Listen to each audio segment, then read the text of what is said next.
Olá, meus amigos da comunidade acadêmica, da comunidade jurídica em geral. Estamos aqui para o 7º episódio da SESREI Recebe. Estamos hoje aqui com a presença de ilustres colegas que atuam no judiciário. Quero deixar aqui todo o meu abraço àqueles que nos acompanham. Estou aqui com o professor Felipe, professor Edvan. Meu nome é Pedro Ivo, sou professor de Direito Penal e Processo Penal, advogado criminalista. E vou passar a palavra para que o professor Felipe possa se apresentar e, na sequência, doutor Edvan. Olá a todos, boa noite, Pedro, boa noite, professor Edvan. É um prazer estar participando dessa 7ª edição do SESREI Recebe. Tenho certeza que será um período agradável, uma conversa muito boa e muito esclarecedora para a sociedade em geral. Professor Edvan, por favor, se apresente. Prazer estar aqui com vocês da SESREI, professor Pedro Ivo, professor Felipe. Agradeço o convite, um abraço fraterno e caloroso a todos os telespectadores que estão nos assistindo.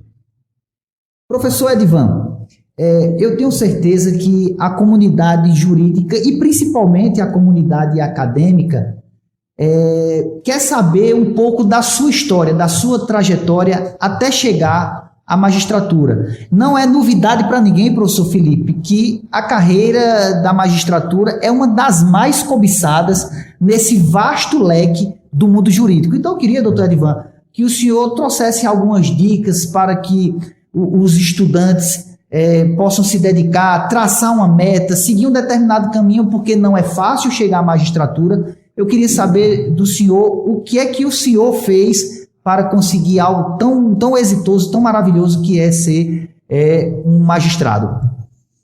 Eu considero a magistratura uma vocação e um sacerdócio. É certo que a gente ingressa na magistratura através de concurso público, mas é preciso ter vontade de ser magistrado. Por incrível que pareça, eu não tinha vontade de ser magistrado. Vamos explicar. Eu queria ser promotor de justiça. Sempre minha veia foi muito aguerrida para o lado jurídico, o lado do direito, e eu queria ser promotor de justiça. E eu fui promotor de justiça no Rio Grande do Norte durante 6 meses, em 1998. E queria voltar para minha terra, para Paraíba. Fiz concurso para juiz e fui aprovado aqui na Paraíba e tive que fazer uma difícil escolha. Eu tive que pedir exoneração no estado do Rio Grande do Norte do cargo de promotor para fazer a última prova aqui. Naquele tempo, a última prova era um curso de 30 dias e esse curso ele era eliminatório. Eu deixei uma carreira segura por uma ainda a depender de uma aprovação. Graças a Deus deu tudo certo e hoje eu estou aqui na magistratura há 25 anos. Sou paraibano e estou em casa. Sou de Souza, sou sousense, mas adoro Campina Grande e Campina Grande me acolheu muito bem. Mas eu digo aos meus alunos que é preciso estudo, trabalho e fé. As 3 bases que você precisa. Alguns alunos à noite, principalmente, chegam e dizem: mas eu não tenho como estudar porque eu trabalho. Tem sim. O tempo é a gente que faz. Eu sei do seu ardor, eu também trabalhava de manhã, de tarde, estudava à noite. Isso ainda no 2º grau naquele tempo. Não era nem ensino médio. Mas estudava finais de semana para passar no vestibular naquela época. E depois que entrei na universidade, também trabalhava e estudava para fazer concurso. Não tinha escolha, tinha que estudar, tinha que trabalhar e ter fé. Eu sempre passo esses três conselhos para os meus alunos. Uma das situações que sempre os alunos têm a visão é do lado bom de ser magistrado. Mas eu queria que o senhor aproveitasse e passasse também as dificuldades, as obrigações, as pressões, a situação de ser fiscalizado, não só pela própria instituição que faz parte, mas pela sociedade como um todo, por todos aqueles que atuam na área jurídica, os atores que participam do processo como um todo. Como é essa situação, né? É importante isso aí. Realmente, a gente vê muito bônus, né? O cargo é bom. Às vezes eu chego, os alunos dizem, professor, eu quero ser juiz. Você quer ser juiz por quê? Por conta do salário. Sim. O salário é bom. Só que tem um detalhe, eu digo sempre. Ele tem um salário melhor da República, né? Digamos assim. Os poderes têm o teto. O teto da República é do Supremo Tribunal Federal, e aí cai em cascata até o juiz de primeiro grau, não é verdade? Só que não dá para enricar, dá para viver bem, classe média, mas também não dá para estar reclamando do salário. No entanto, é preciso que se diga que é uma responsabilidade muito grande, é um cargo de uma responsabilidade imensa. Além do trabalho, você tem a responsabilidade da decisão. Quando você decide vidas, liberdades, bens, patrimônio, o próprio andar da vida das famílias, das pessoas. Então, o juiz tem que ter essa responsabilidade. E muitas vezes se estressa muito. O advogado também. O advogado passa ali, uma vara de família, ele faz 1, 2, 3 audiências, o juiz faz 10 audiências por dia, e aqueles dramas familiares incorporam muitas vezes na pessoa do juiz. E se o juiz não tiver uma boa saúde mental, ele é capaz de adoecer. Aqui eu não estou desestimulando os alunos a isso. Vamos estimular, mas é preciso você ter ciência da responsabilidade do seu cargo, além do peso dos processos. Hoje mesmo, um ministro do Superior Tribunal de Justiça, estava reclamando que julga mais de 100 mil processos por ano. É muita coisa para um ministro do Superior Tribunal de Justiça. Um funil. Imagine na base, com o volume de processos. É muito grande. E é tanto que não é novidade para ninguém que o judiciário brasileiro é muito moroso. E essa é uma das grandes dificuldades. Recai nos ombros de quem? Do juiz, do profissional. Nós somos os responsáveis pelo Poder Judiciário, pelas varas, pelas unidades. É uma carga de trabalho muito grande, mas não é para desestimular ninguém. Eu adoro ser juiz. Eu disse no início, eu gostaria de ser promotor. Fui promotor, mas me realizo como magistrado. Me realizo sempre quando eu tento, como diz o ministro Barroso, empurrar a história, melhorar a prestação jurisdicional, dar celeridade aos processos, trazer uma nova tese, uma nova postura para o judiciário. Doutor Edivan, são duas perguntas. Primeiro, qual é a sua relação com a filosofia?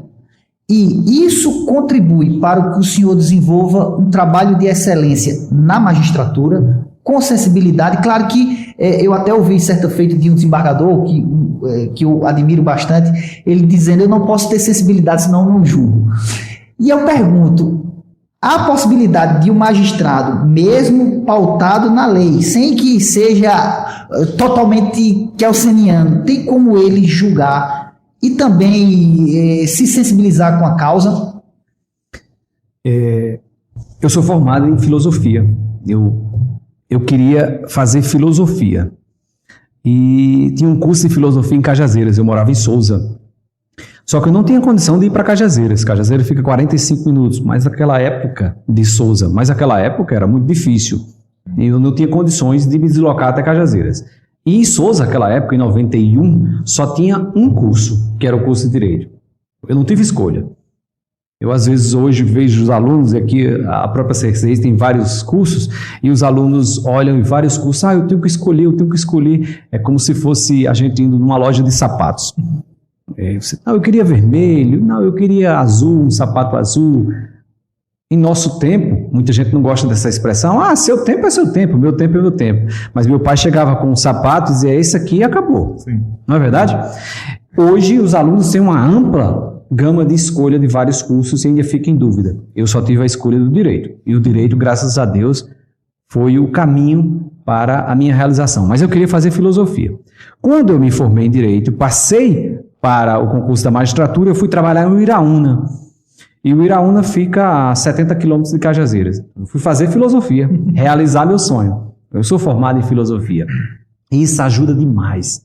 Eu acho que o curso de filosofia talvez não fosse obrigatório para todos os outros cursos, mas pelo menos tivesse cadeiras propedêuticas em todos os outros cursos, de forma a trazer assim uma condição de olhar o mundo e olhar para dentro de si, numa visão humana do ser, para que a gente não seja tão técnico.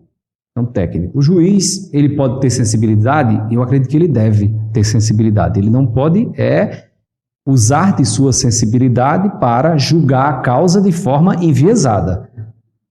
O juiz, eu digo sempre às pessoas, principalmente em todas as instâncias, em todos os ramos, trabalhista, civil, militar, penal, eleitoral, o que for, o juiz é, antes de tudo, um garantidor. Ele garante direitos. Ele não julga ninguém antes de ter o procedimento correto, o devido processo legal. Quem é que garante isso? O juiz. O juiz é o garantidor. Você tem que ter sensibilidade nesse sentido. Não é só a finalidade, também é a formalidade. E nesse sentido, eu fico imaginando a dificuldade que o juiz, principalmente como é o caso do senhor, que atua na área criminal, um juízo criminal, de separar o cidadão que sofre com as mazelas da sociedade, que sofre com o receio, por exemplo, de ser assaltado, de ter um familiar assaltado, e na atuação técnico-jurídica no momento de julgar. E eu acredito que também essa formação filosófica deve auxiliar nesse ponto. O que o senhor acha? Eu vejo assim, Felipe, professor Felipe. Hoje, no processo penal, no direito penal, no direito criminal, penitenciário, nós temos duas correntes bem distintas e visíveis na sociedade. Seja em juízes, promotores, advogados, professores, doutrinadores. Nós temos aquelas pessoas que pensam o processo como um garantidor, e aí elas são chamadas de garantistas. O professor Aurí Lopes Júnior, ele até faz uma crítica ao juiz de garantias, quando ele diz, essas críticas, aliás, ele faz uma análise às críticas ao juiz de garantia, porque ele diz, se tivesse colocado outro nome que não juiz de garantia, não teria tido tanta resistência, mas como colocaram juiz de garantia, relacionaram aos garantistas, e acham que o juiz de garantias é para ser garantista. E de fato é. De fato é. Queira ou não queira, mas de fato é. Eu digo sempre, todo juiz ele é garantista. Então nós temos os garantistas, aquelas pessoas que se preocupam muito com a formalidade, a forma, o devido processo legal, e temos os punitivistas, aquelas pessoas que se apegam à segurança pública e aí olham muito essa questão da criminalidade nas ruas, na cidade. E isso tem trazido um debate muito emotivo e pouco técnico. E nós precisamos sair dessa questão da emoção e ir para uma questão técnica. Nós somos cientistas do direito, para aqueles que concordam que o direito é uma ciência, ou técnicos para aqueles que dizem que é uma técnica. Não há nenhum, ao meu ver, não há nenhum obstáculo a esses dois poderem conviver tranquilamente, sem problema. As pessoas dizem, o senhor é um juiz garantista, não pune, não aplica a pena. Doutor Pedro trabalha em minha unidade e sabe muito bem que as penas são altas. Não é porque eu zelo pelas garantias do processo que eu não vou aplicar a pena. Claro. Qual é o trabalho do juiz?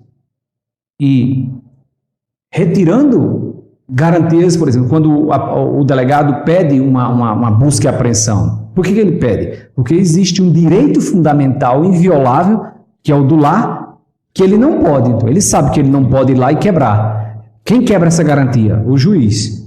Então, ele faz o pedido, o juiz vai analisar se pode quebrar essa garantia. Quebrou essa garantia, ele concede o mandado de busca na residência. Mesma coisa é a condenação. Devido processo legal, acusação, ampla defesa, provas, contraditório, chegou na hora da sentença, não há nenhuma nulidade, chegou a hora de aplicar, é o crime, é aplicar a pena.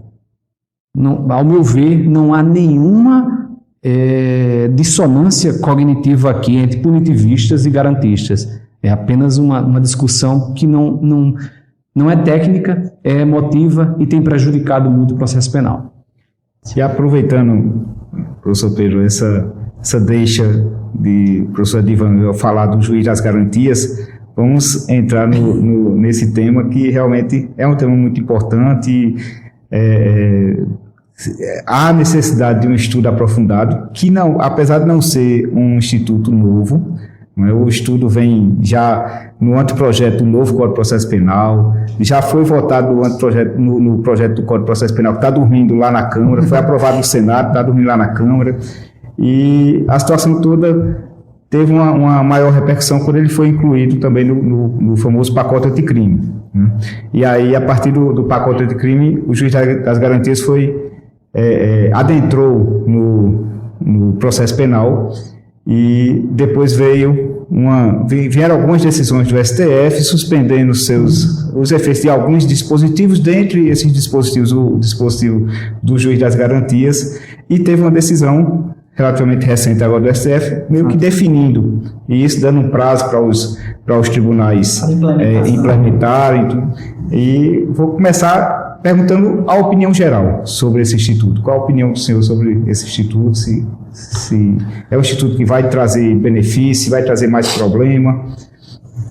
Eu sou totalmente favorável ao juiz de garantias, e além de favorável, sou entusiasta do juiz de garantia.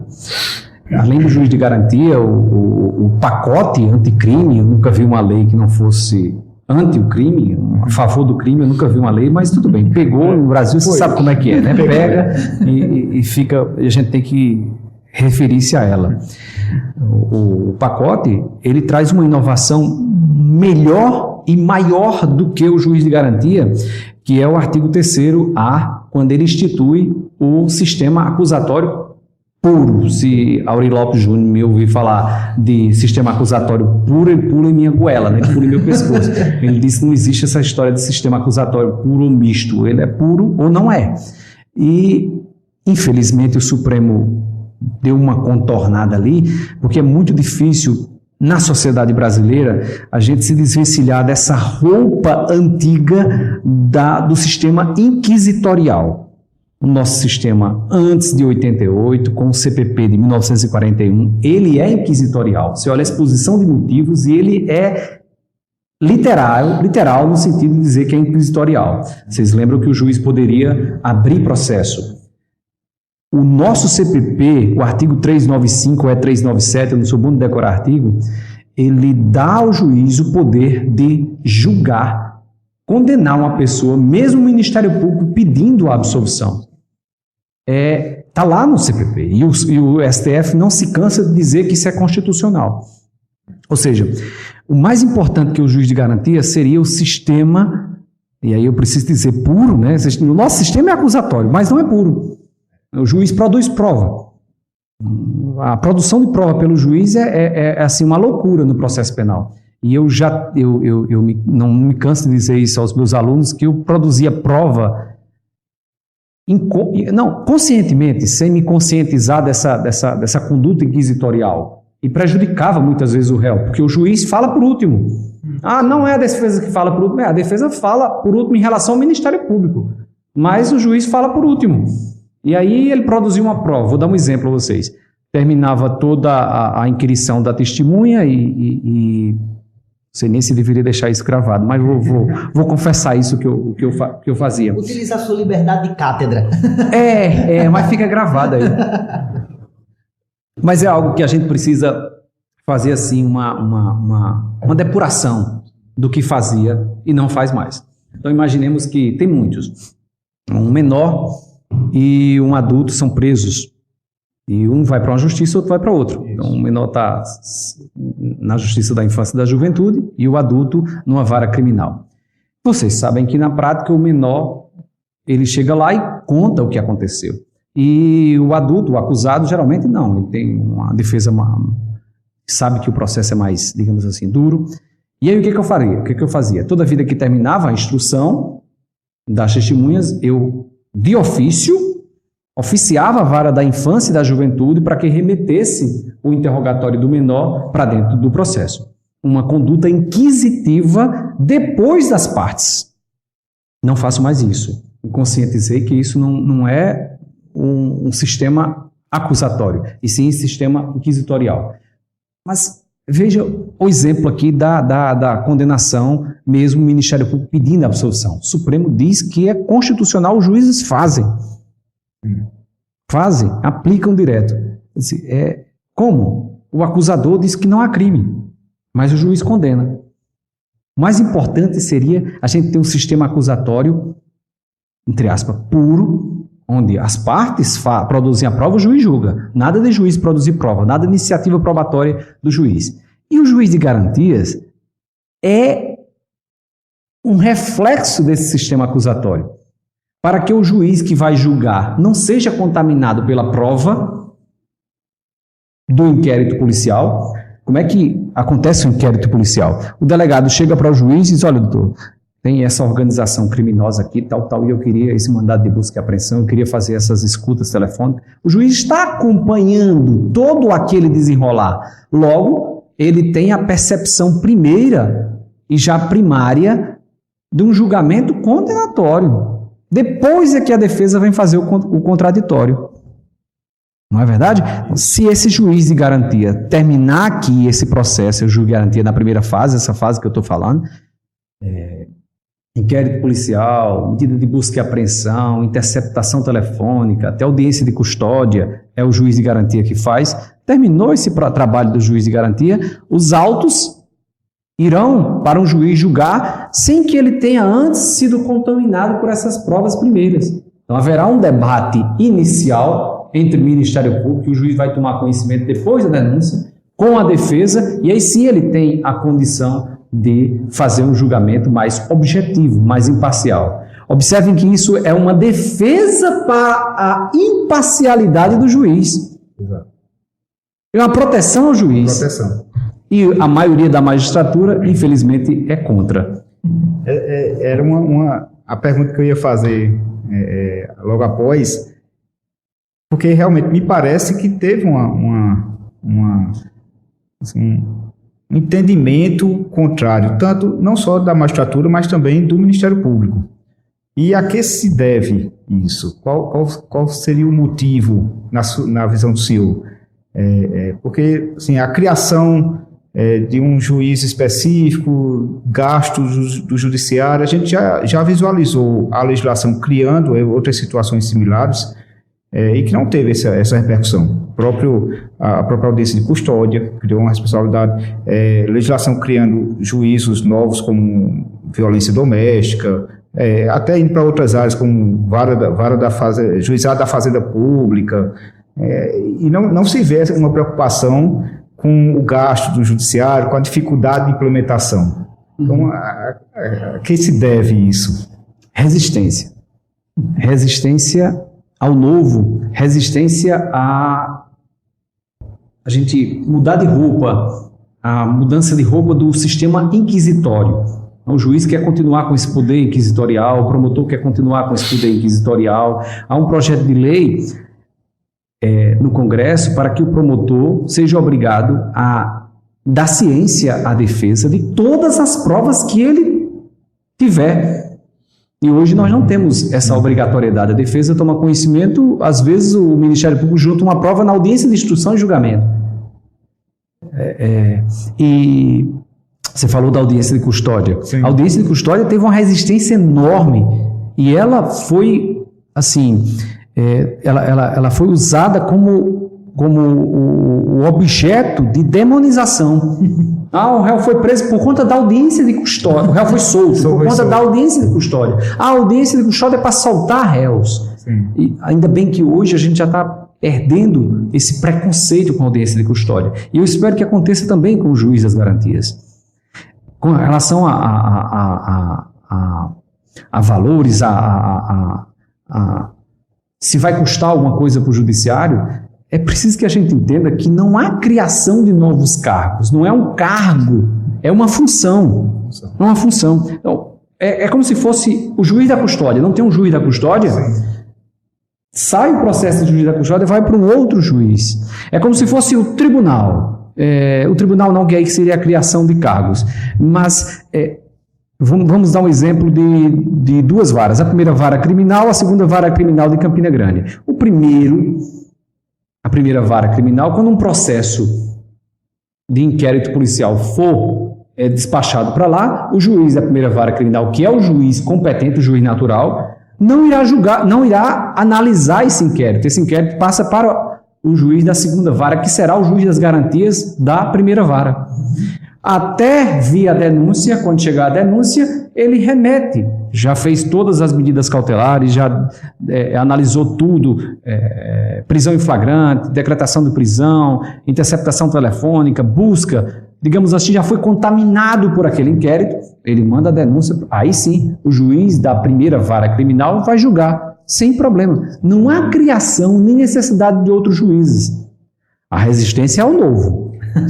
É quebrar o paradigma de uma coisa nova. E aí a resistência não é só do judiciário, é do Ministério Público, é da Força de Segurança Pública, delegados, policiais e da própria OAB.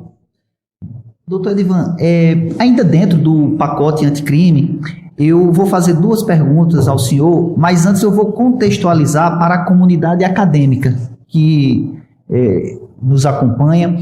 Então, com relação ao artigo 28, durante muito tempo eu, inclusive como professor, fiz inúmeras críticas ao 28, porque, para que a comunidade acadêmica entenda, o artigo 28 do CPP diz o seguinte: o membro do Ministério Público pode requerer o arquivamento do inquérito policial e, se o magistrado discorda dos argumentos ventilados, ele remete os autos ao procurador-geral para que ele, dentre essas três opções, tome uma, que seria ele próprio ofertar a denúncia, ele designar outro órgão para que o faça, porque cada promotor de justiça é um órgão, ou ele insiste no arquivamento estando vinculado ao magistrado. E eu sempre critiquei o 28 dizendo o seguinte: quando o magistrado remete os autos ao procurador-geral de justiça, é como se o magistrado estivesse recorrendo. E eu fazia essas críticas. Só que aí vem o pacote anticrime e traz essa perspectiva de que o Ministério Público não mais irá requerer o arquivamento do inquérito, irá determinar. E eu fico pensando, ora, o membro do Ministério Público determinar arquivamento estaria agora invadindo uma seara, uma competência que não é dele, que há de tomar uma decisão dentro de um processo. Então eu queria que o senhor falasse um pouco sobre a sua visão em relação a esses dois questionamentos que eu sempre fiz. Eu sou favorável à forma como o pacote anticrime trabalhou. Veja, o inquérito policial ele deve ser um trâmite entre o promotor e o delegado, nada do juiz. O juiz ele está para garantir. Então, imagine que dentro desse inquérito policial, o delegado pede uma interceptação telefônica, ou o Ministério Público, ou no procedimento de investigação dentro do Ministério Público, o PIC, ele quer quebrar uma garantia fundamental. Aí sim chamava-se o juiz de garantia, ok? Para ele atuar. Mas em termos de inquérito, o titular da ação penal é o Ministério Público. E até que venha a ação penal, que é perante o judiciário para se julgar, o juiz não deveria ter interesse em um inquérito. Os órgãos que devem investigar são a polícia e a fiscalização externa do Ministério Público. Por isso, esse trâmite deveria ser entre o Ministério Público e a delegacia, como querer, e o arquivamento pelo Ministério Público, sem comunicar o fato ao juiz. Não há dificuldade operacional nenhuma com relação a isso. O judiciário não precisa ficar sabendo disso, porque não há nenhuma garantia violada aí. A não ser que a defesa dissesse, não, peraí, esse inquérito está demorando muito, eu vou ao judiciário para arquivá-lo. Tudo bem, chegou ao judiciário não o inquérito, mas um pedido de arquivamento desse inquérito por estar demorando, entende? Mas é preciso ver qual foi a decisão do STF com relação ao artigo 28. Se nós tínhamos um procedimento do Código de Processo Penal de 1941, que foi o que você citou, que o juiz é quem arquiva. Depois, com o pacote anticrime, que seria o arquivamento entre o delegado e o Ministério Público. Infelizmente, o Supremo Tribunal Federal disse que o arquivamento se dará no Ministério Público, mas o Ministério Público precisa comunicar ao juiz. Agora, comunicar... E aí eu estou tendo uma grande dificuldade para fazer o despacho. Eu determino o arquivamento foi feito pelo Ministério Público, como é? O Supremo diz que o juiz se manifestará e, se não concordar com o arquivamento, pode encaminhar os autos para as instâncias administrativas do Ministério Público. Seria uma homologação, como homologa um acordo? Eu ainda não sei se a determinação é de arquivamento, defiro o arquivamento, promovo o arquivamento ou ciente. E, detalhe, como o Supremo não desfez o artigo do pacote anticrime, é o Ministério Público que tem a obrigação de comunicar às vítimas e ao delegado de polícia. Então fica uma coisa híbrida. E ainda nós estamos trabalhando isso, como será. Mas bastante interessante essa questão. Obrigado. E a investigação do Ministério Público?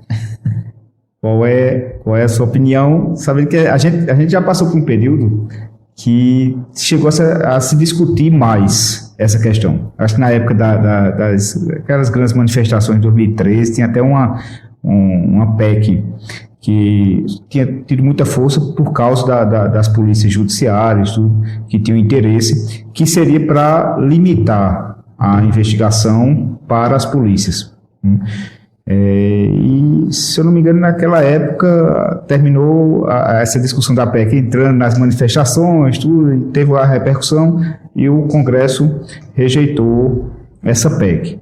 E a gente sabe também que tem uma decisão do STF permitindo a investigação do Ministério Público, desde que mantenham os limites do inquérito policial. Não é o inquérito policial, como o senhor já antecipou, mas garantindo os limites do inquérito policial para não ficar uma investigação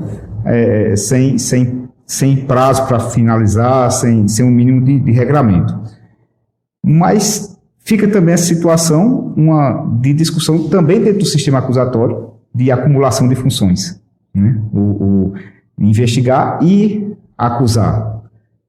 E também tem aquela discussão de quem fiscaliza o Ministério Público nessa atuação de investigar, né? Porque o Ministério Público fiscaliza a Polícia Judiciária.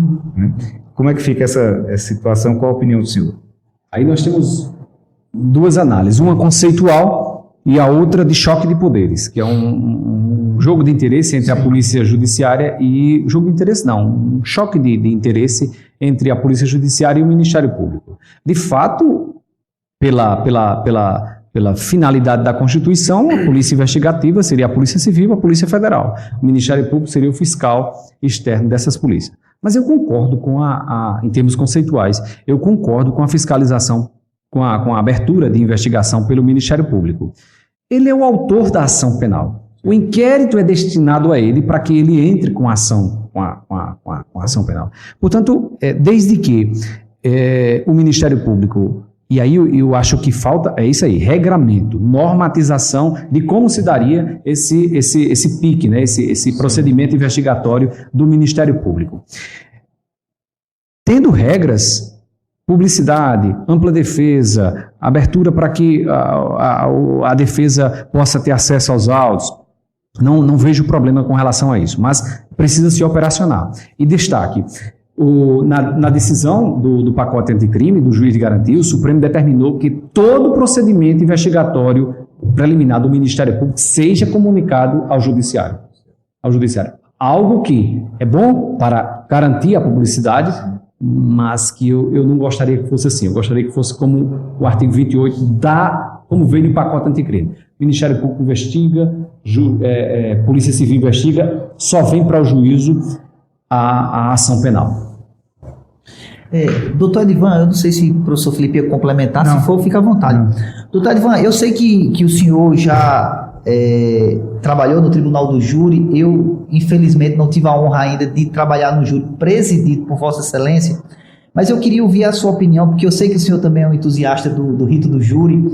Eu queria ouvir a sua opinião com relação a essa possibilidade de execução imediata quando a pena imposta pelo juiz-presidente for igual ou superior a 15 anos, mesmo que o réu tenha respondido a todo o processo em liberdade. E ainda numa decisão de primeiro grau, porque o Tribunal do Júri é o único colegiado de primeiro grau, o réu ter que já começar a cumprir a sua pena, mesmo pendente de recurso que ainda vai aportar no Tribunal de Justiça, se nós estivermos falando como que é a regra no âmbito estadual, ou TRF, se eventualmente for um júri federal.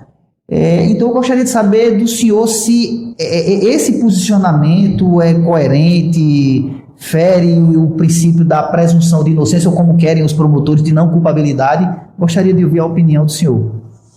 Olha, nós temos uma ADC e uma ADIM julgada pelo Supremo, aquelas idas e voltas da possibilidade de execução da pena em segunda instância. E o Supremo, é certo que foi batido na trave, né? Foi 6-5, né?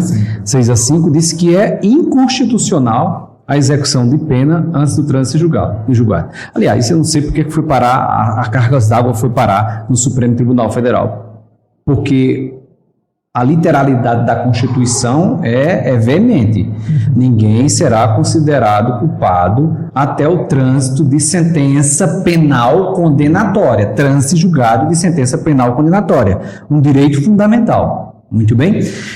Veio a reforma do Código de Processo Penal e aí foi inserido esse artigo dizendo que nos julgamentos do júri, com pena aplicada a partir de 15 anos, a execução é imediata. O que nós temos aqui, segundo os entusiastas desse dispositivo? O Conselho de Sentença tem soberania, a soberania do Tribunal do Júri. Só que nós temos que notar que a soberania do Tribunal do Júri é também um direito fundamental do cidadão. E nós não podemos usar um direito fundamental do cidadão contra o cidadão. Cidadão é qualquer pessoa. E o acusado, e o réu, e entre aspas, o bandido, ele também tem direitos fundamentais, é cidadão. Direitos fundamentais servem para todas as pessoas. Não há uma lógica em você dizer que não pode haver cumprimento de pena a partir da segunda instância e permitir que o Tribunal do Júri faça simplesmente por dizer que há soberania do corpo de jurados. Aguarda-se o trânsito julgado. A questão é que a gente quer fazer a coisa do jeito que a gente quer e não como é na Constituição. E a gente acaba criando esse tipo de distorções. Infelizmente, o Supremo Tribunal Federal vem dizendo que é constitucional esse dispositivo do CPP. Deixar bem claro isso aí. E essa soberania só surge a partir de uma certa quantidade de pena. Se ela for abaixo... Não é? Muito bem colocado. Como se o crime fosse mais ou menos importante de acordo com a pena que... Com a penação imposta, né? Que é dada, né? Exato. Mas, acho que pelo tempo... Eu não sei se ainda dispomos de algum tempo. Eu gostaria, doutor Edivan, de explorar mais um tema. Sob o meu ponto de vista, aquilo que vulgarmente nós chamamos de prego batido, ponta virada. Mas é tão interessante, e eu já, para que ninguém fique com raiva de mim, eu já digo aqui, por mais que o doutor Edivan, um grande magistrado, um grande professor, se posicione de forma contrária, mas eu já digo que nesse ponto eu me acosto ao posicionamento da Suprema Corte com relação à impossibilidade de se ventilar a tese de legítima defesa da honra no Tribunal do Júri, né? Eu até, doutor Edivan, costumo dizer que essa tese é esdrúxula, é anacrônica, sob o meu ponto de vista, absurda. E outro dia até, doutor Edivan, curiosamente, eu vi um colega promotor mencionando que seria um absurdo o advogado utilizar essa tese no Tribunal do Júri, e na ocasião até liguei para ele, um grande amigo, se ele estiver escutando, ele vai saber o que eu estou dizendo. Eu liguei para ele, doutor Felipe, e disse: olha, doutor, eu, nesses meus quase 13 anos de advocacia, não me lembro de ter visto um colega advogado sustentar no júri essa tese. Agora, para que o senhor saiba, 2 anos atrás eu enfrentei uma causa de grande complexidade no Tribunal do Júri, e na ocasião a promotora pediu que o meu constituinte fosse absolvido pela tese da legítima defesa da honra. E a tese defensiva era negativa de autoria, mas olha o problema que ela arranjou para mim, porque eu tinha que dizer ao jurado que a promotora estava errada, mesmo ela pedindo absolvição. E aí eu tive que provar ao jurado que o meu constituinte não tinha praticado o fato e que, se ele tivesse praticado, eu poderia trazer uma tese de diminuição de pena ou qualquer outra coisa, mas jamais iria pleitear perante o Conselho de Sentença algo tão absurdo como legítima defesa da honra e inaceitável no nosso ordenamento jurídico. Então eu quero vir de Vossa Excelência, mesmo eu dizendo que me acosto ao posicionamento do Supremo Tribunal Federal, se isso não estaria ferindo o princípio da plenitude de defesa, já que quando se fala em tribunal do júri, nós temos algo até maior que a ampla defesa, que é a plenitude da defesa. Eu gostaria de ver o posicionamento de Vossa Excelência. Eu também, como você, eu fico muito, temeroso em relação ao Supremo deliberar sobre esse tema e jogar, assim, normatividade para o futuro. Eu acho que o precedente para o futuro, né, como diz Lênin Streck, o precedente é para o passado e não para o futuro, e aí proibir a defesa. Eu acho que caberia a própria defesa, o próprio advogado,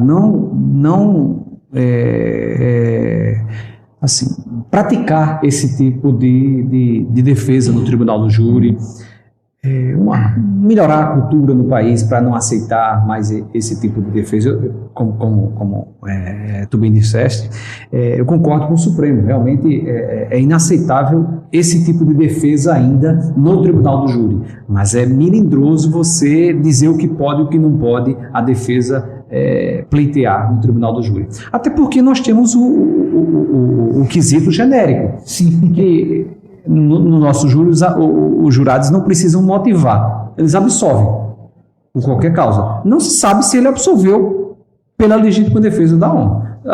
O réu é inocente ou é culpado, não é? Eu costumo, inclusive, doutor Felipe, doutor Edivan, a dizer que o poder conferido pelo poder constituinte originário ao Sinédrio Popular chega a ser maior do que o da Suprema Corte. Porque qualquer decisão, mesmo vindo da Suprema Corte, é pautada no princípio do livre convencimento motivado. E o jurado responde a uma quisitação usando duas cédulas monossilábicas, uma contendo a palavra sim e outra contendo a palavra não, e decide sem precisar dizer o porquê, sem precisar motivar. Então, sob meu ponto de vista, chega a ser maior que o poder da Suprema Corte, quis assim o poder constituinte originário. Então, não... Certeza.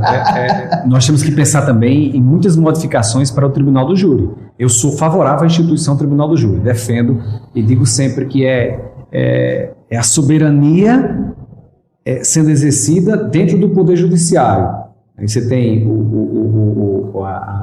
o Conselho de Sentença, você tem o povo também na junta eleitoral, nas eleições, né? E aqui o povo julga diretamente. O povo é que tem que julgar. E se o nosso Constituinte escolheu nesse sentido, nós temos que respeitar, e eu sou um ardoroso defensor do Tribunal do Júri, mas também defendo que nós temos que ter várias modificações para melhorar, e uma delas é essa aí, a falta de motivação das decisões. Nós temos que pensar numa motivação.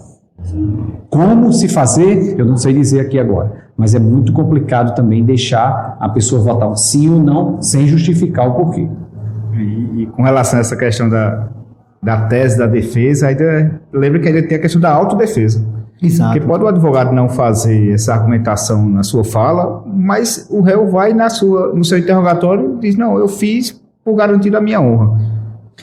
Eu costumo dizer que é como o doutor Edivan disse, o povo vendo o povo a julgar o povo. Tem algo mais fantástico, mais democrático do que a instituição do júri, quando você vê um cidadão que muitas vezes não entende do direito, mas quando ele conjuga as vias cordianas com os intelectivos e chega a um deciso, para mim não tem nada mais democrático, doutor Edivan.